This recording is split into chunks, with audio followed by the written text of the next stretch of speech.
Right now, someone close to you is lying to your face, and you have no idea. Not because you're stupid, but because liars are trained by evolution itself to hide in plain sight. But their body always talks, leaking the truth in ways they can't control. Through a flicker, a pause, or a word choice. In the next 6 minutes, I'm handing you the exact playbook FBI interrogators and dark psychology experts use to catch it in real time. Hit subscribe right now, because once you see these 7 signs, you will never be lied to the same way again. This channel exists for people who refuse to be fooled. So stay till sign number 4, which is the one almost nobody talks about and is terrifyingly accurate. Let's expose it. Deception isn't just about words. It's a full-body performance. And every performance has cracks. Dark psychology teaches one brutal truth. The subconscious mind always leaks, even when the conscious mind is lying its best. These aren't guesses or gut feelings, but patterns backed by behavioral science, courtroom analysis, and real interrogation footage. These are the exact signals professionals are trained to spot in seconds. Now, let's break down the 7 signs, starting with the one hiding in plain sight on every face you've ever looked at. First, watch for the micro-expression flash. When someone lies, their true emotion often flashes across their face for less than half a second before they mask it. This is called a micro-expression, and it's nearly impossible to fake or suppress. Watch the eyebrows and mouth right after you ask a direct question. A flicker of fear, contempt, or anxiety that vanishes almost instantly is a major red flag. This is the exact technique behind the famous polygraph scene everyone jokes about, but it's also the same method the FBI's Behavioral Analysis Unit trains agents on. In real interrogation footage, innocent suspects show confusion micro-expressions when accused, while guilty suspects show a flash of fear before quickly masking it with a blank or overly composed face.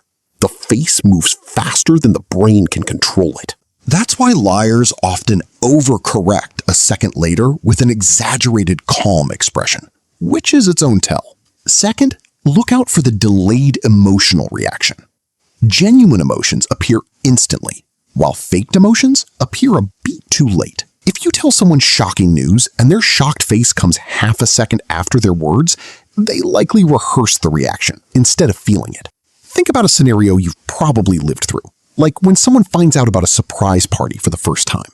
Their shocked expression looks slightly delayed and stiff compared to genuine surprise, which is instant and involuntary. That tiny delay is the same marker dark psychology profilers look for in far higher stakes situations, like when someone reacts to news they were secretly already aware of. This is one of the favorite techniques used in dark psychology profiling because timing is nearly impossible to fake convincingly under pressure. Third, listen for verbal distancing language. Liars subconsciously distance themselves from the lie using language. Notice phrases like, "I did not have anything to do with that," instead of, "I didn't do it." Pay attention when they avoid personal pronouns like I or me, or refer to people by full names instead of nicknames. This exact pattern showed up in one of the most studied press conferences in deception research, where a public figure denying wrongdoing used formal, distanced phrasing instead of a simple, direct denial. Linguists later pointed to that phrasing as a textbook example of psychological distancing under pressure. This linguistic distancing is a defense mechanism where the mind tries to psychologically separate the liar from the lie itself. Fourth, beware of the overcompensation effect. This is the hidden sign most people miss because liars often over-explain while truthful people give simple, direct answers. Liars add unnecessary details, justifications, and backstory nobody asked for because subconsciously they're trying to convince themselves as much as you. Picture asking a coworker if they finished the report.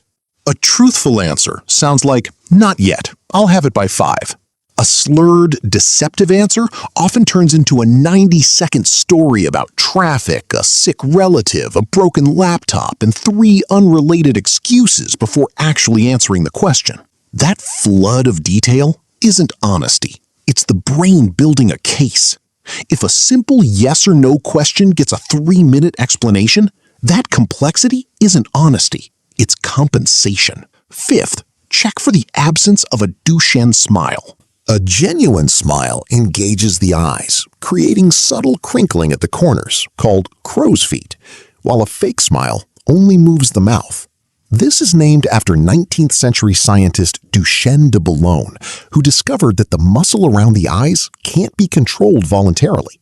It's the same reason trained actors and even politicians in photographed handshakes often get called out online for a smile that doesn't reach the eyes. The mouth can lie, but the eyes almost never can. This is one of the most reliable tools used in behavioral psychology to detect authenticity versus performance. 6th, observe baseline deviation. You can't catch a lie without knowing someone's normal behavior first. Professional poker players don't look for a single universal tell. They spend the first few hands studying how an opponent normally acts when they're relaxed. Only then can they spot the deviation when a bluff happens. Dark psychology experts use the same method in everyday conversations. They clock how you normally speak, blink, and move before asking the hard questions. The lie isn't in the behavior itself. It's in the deviation from what's normal for that person. 7th, look for the self-soothing touch. Watch the hands and neck, because under the stress of lying, people unconsciously touch their throat, rub their neck, or touch their face more often. This is called a pacifying behavior, and it's one of the most consistent tells studied in courtroom body language analysis. Witnesses under cross-examination frequently touch their neck or collar right before or during a deceptive answer, almost like the body is trying to protect itself. Now you know 7 signs that liars can't hide. But knowledge like this only works if you keep sharpening it. If you're not subscribed yet, fix that now, because this channel is built for people who refuse to be fooled. Turn on notifications, and I'll see you in the next one.